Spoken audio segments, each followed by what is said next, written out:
Hello students, आज हमने नया चैप्टर शुरू किया था विच इज़ डिवीजन। फर्स्ट हम रिकैप एक्सरसाइज करेंगे, ऐसे क्वेश्चंस करेंगे जो आप क्लास थर्ड में ऑलरेडी कर चुके हैं। तो यहाँ पे फिल इन द ब्लैंक्स है, एक जगह मल्टीप्लिकेशन फैक्ट दिया हुआ है और एक जगह डिवीजन फैक्ट दिया हुआ है। आपको ए पार्ट इसका समझाया हुआ है, जैसे 6 × 15 करते हैं तो हमें 90 मिलता है। अगर अब हम 90 को 15 से डिवाइड करेंगे तो हमें क्या मिलेगा, 6 मिलेगा। और 90 को अगर 6 से डिवाइड करेंगे तो क्या मिलेगा, 15 मिलेगा। इसी तरीके से 10 × 11 110 होता है, और जब 110 को मैं 10 से डिवाइड करती हूँ तो मुझे क्या मिला, 11 मिला। अगर यहाँ पे 100 को मैं 11 से डिवाइड कर रही होती तो मुझे क्या मिलता, 10 मिलता। तो ये एक फैक्ट है, ये आपको समझ आ जाना चाहिए। 16 × 3 48 होता है, और अगर मैं 48 को 3 से डिवाइड करूँगी तो मुझे क्या मिलेगा, 16 मिलेगा।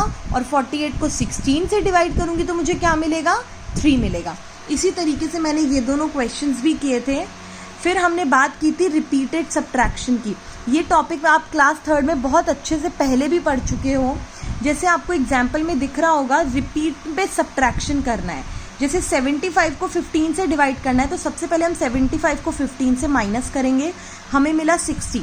फिर 60 को 15 से फिर माइनस करें, हमें मिला 45। फिर 45 को 15 से माइनस किया 30 में से 15 अगेन माइनस किया 15, फिर 15 में से माइनस किया 15, और हमें क्या मिला, 0। ये हमें कब तक करना है, जब तक हमें लास्ट में क्या नहीं मिल जाए, 0 नहीं मिल जाए। इसी तरीके से मैंने बी पार्ट समझाया था आपको, 40 / 8। पहले 40 में से 8 माइनस किया, जो आंसर आया उसमें से 8 माइनस किया, फिर जो आंसर आया उसमें से 8 माइनस किया, फिर जो आंसर आया उसमें से 8 अगेन -8, और हमें ये कब तक करना है, जब तक हमें क्या नहीं मिल जाए, 0 नहीं मिल जाए। नेक्स्ट हमने बात की थी यूज मल्टीप्लिकेशन टेबल। 9 × 8 = 72। 8 को 88 से डिवाइड करते हैं तो क्या मिलता है, 11। 13 × 6 करते हैं तो क्या मिलता है, 78। और 14 × 8 = 112। 8 11 या 11 8 88। फिर हमने बात करी थी क्वोशंट और रिमाइंडर की। हमें वेरिफिकेशन भी करना है यहाँ पे। तो जैसे कि वेरिफिकेशन का फॉर्मूला सबको याद होगा, क्लास थर्ड में बहुत अच्छे से कराया था। अगर नहीं है तो मैं अभी बता देती हूँ। इस क्वेश्चन में क्वोशंट और रिमाइंडर निकालना है, तो मैंने पहले इसको डिवाइड किया, मेरे पास क्वोशंट और रिमाइंडर आ गया। वेरिफिकेशन का फॉर्मूला होता है dividend = divisor × quotient plus reminder. Dividend हमारा बीच वाला, डिवाइजर हमारा जिससे हम डिवाइड कर रहे हैं, क्वोशंट जो हमारा आंसर आया है, और जो बच गया हमारे पास नीचे दैट इज अ रिमाइंडर। तो यहाँ पे मैंने डिवाइजर की जगह 8 लिखा, मल्टीप्लाई का साइन, क्वोशंट की जगह मैंने 6 लिखा, प्लस लगाया, और रिमाइंडर में क्या था, मेरे पास 2 था। पहले मैं इन दोनों को मल्टीप्लाई किया, मुझे 48 मिला, प्लस 2 लिखा मैंने, उसके बाद मैंने 50 मेरा आंसर आया। अब ये वाला आंसर और आपका डिविडेंड सेम होना चाहिए। अगर वो सेम है तो आपका डिवीजन सही है, अदरवाइज आपने डिवाइड करने में कोई गलती की है।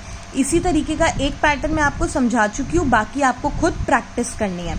नेक्स्ट मैंने बात की थी क्वोशंट और रिमाइंडर की। मैंने सिंपल डिवीजन सिखाया है। 8 × 2 = 16, 19 - 16 किया तो मेरे पास 3 आया। 2 को मैंने नीचे उतारा, 8 × 4 = 32। फिर मेरे पास रिमाइंडर क्या आया, 0। तो मेरे पास क्वोशंट आ गया 24 और रिमाइंडर आ गया 0। फिर हमने बात करी थी इन क्वेश्चंस की, वर्ड प्रॉब्लम की।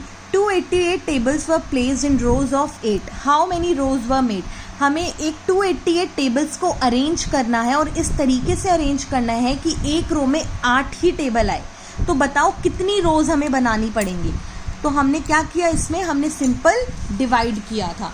टोटल टेबल्स मैंने लिखी, रो कितने की होनी चाहिए, 8 की होनी चाहिए। तो मैंने 288 को 8 से डिवाइड किया, और टोटल रोज मेरे पास कितनी आनी चाहिए, 36 आनी चाहिए। नेक्स्ट हमने बात करी थी, लास्ट क्वेश्चन जो था, students of grade 4 were divided into 9 teams for a debate. If the class has 54 students, how many students can be found in each team. मैंने आपको याद हो तो एक चीज़ बताई थी मल्टीप्लिकेशन चैप्टर में कि अगर एक का दे रखा हो और ज़्यादा का पूछते हैं तो मल्टीप्लाई करते हैं।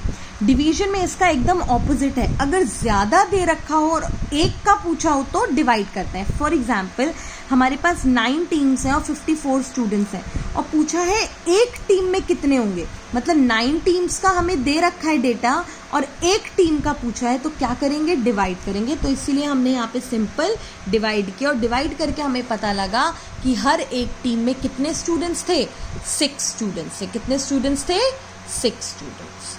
तो आपके कुछ क्वेश्चंस मैंने करे थे, कुछ क्वेश्चंस आपको खुद प्रैक्टिस करनी है, क्योंकि मैथ्स में प्रैक्टिस खुद ही करनी होती है।